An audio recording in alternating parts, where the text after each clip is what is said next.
उत्तर प्रदेश के मुख्यमंत्री योगी आदित्यनाथ ने दिया है एक बयान। कहा कि जो पहले की सरकारें थी वो तुष्टीकरण की राजनीति करती थी, लेकिन अब वो दौर नहीं। हमारे साथ मौजूद हैं आरजेडी सांसद मनोज झा जी। मनोज जी, योगी आदित्यनाथ कह रहे हैं कि पहले की सरकारें थी, फिर चाहे वो बसपा हो सपा हो, वो तुष्टीकरण की राजनीति करती थी, लेकिन अब ऐसा नहीं होगा। देखिए, मैं तो सीधे तौर पर उन्होंने और भी बहुत कुछ कहा जो कि बहुत ही अशोभनीय, घटिया, गैर संसदीय और हमारी परंपराओं के अनुरूप नहीं है। तुष्टीकरण तो ढूंढ रहे थे, गंगा में बहती लाशें ढूंढ रही थी कि मुख्यमंत्री आकर के दिखे तो सही। आप दिखे नहीं साहब। कोविड में अगर कोई एक मुख्यमंत्री उन लाखों मौत का जिम्मेवार है तो मिस्टर आदित्यनाथ जी हैं। मैं बार बार मानता हूं कि उनका पूरा का पूरा वर्ल्ड व्यू मठ से निर्धारित होता है। उत्तर प्रदेश उनके वश का नहीं। अभी मैं ट्रैवल करके आया हूं। आप कहते हो अब्बा जान, ये जुबान है। अपनी टिप्पणी बांग्लादेश को लिखी। मैं तो सोचता हूं प्रधानमंत्री जी कैसे समझाएंगे बांग्लादेश को कि उनका एक duly with in quotes elected chief minister Bangladesh हमारे जो एकमात्र पड़ोस में देश है जो आपके पक्ष में खड़ा रहता है, उसको कैसे समझाएंगे प्रधानमंत्री जी।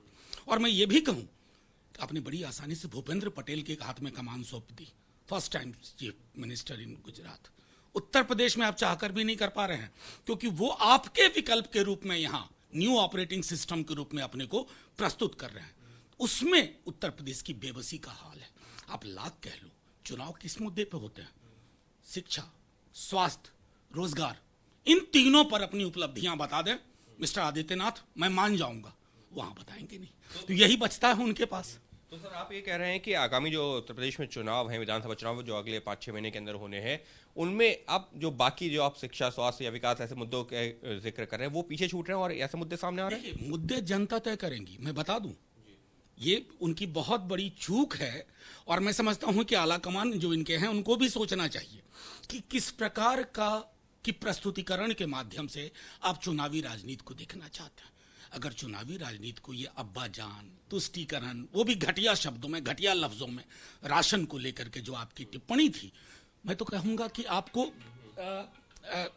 बहुत प्रशिक्षण की जरूरत है। टेररिज्म की बात की आपने। आजाद हिंदुस्तान का पहला टेररिस्ट नाथूराम गोडसे था। उसके बारे में कहिए ना। उसके मदर कौन थे, उसके फादर कौन थे? वहां आपकी चुप्पी शरीके गुनाह साबित करती है आपको। सर, अगर हम जो है पिछले चुनावों की भी बात करते हैं तो वहां पर भी कब्रिस्तान, शमशान ऐसे मुद्दे आए थे।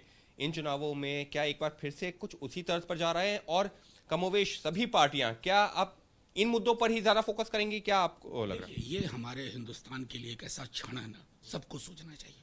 क्या भाजपा, क्या कांग्रेस, क्या सपा, क्या राजद, क्या कम्युनिस्ट पार्टी, सबको सोचना चाहिए कि हम क्या गढ़ रहे हैं। ये जो हम गढ़ रहे हैं ना, ये आधुनिक भारत की संकल्पना के ठीक खिलाफ।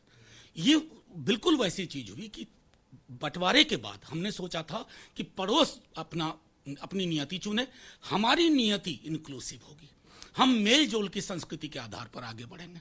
देखिए, 73-74 वर्ष बाद इन्होंने खड़ा कर दिया उसी जगह पर जहां आजादी के बाद हमने सारी लकीरें लंबी खींच दी थी। इसलिए ये भाजपा के लिए भी सोचने का क्षण है, क्योंकि अगर भाजपा ये सोचती है ये करके उत्तर प्रदेश का ये चुनाव, तो मैं माफी के साथ कहूं, बंगाल से कुछ सीखना चाहिए इनको और बिहार से भी सीखना चाहिए। लाख कोशिश करके भी आप मार्जिन देख लीजिए क्या है। मैं सिर्फ इतना आग्रह करूंगा, हाथ जोड़ करके, देश लहूलुहान है। कोविड ने हर घर को क्षति पहुंचाई है, उसमें मलहम की जरूरत थी, जख्म पे नमक की जरूरत नहीं थी। ये नमक के सौदागर हैं, ये सिर्फ नमक छिड़क सकते हैं।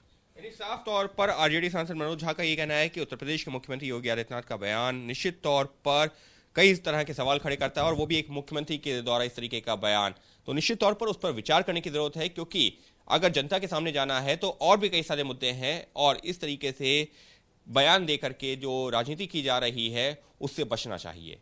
कैमरा पर्सन मनोज त्रिपाठी के साथ अंकित गुप्ता, वीपी न्यूज, दिल्ली।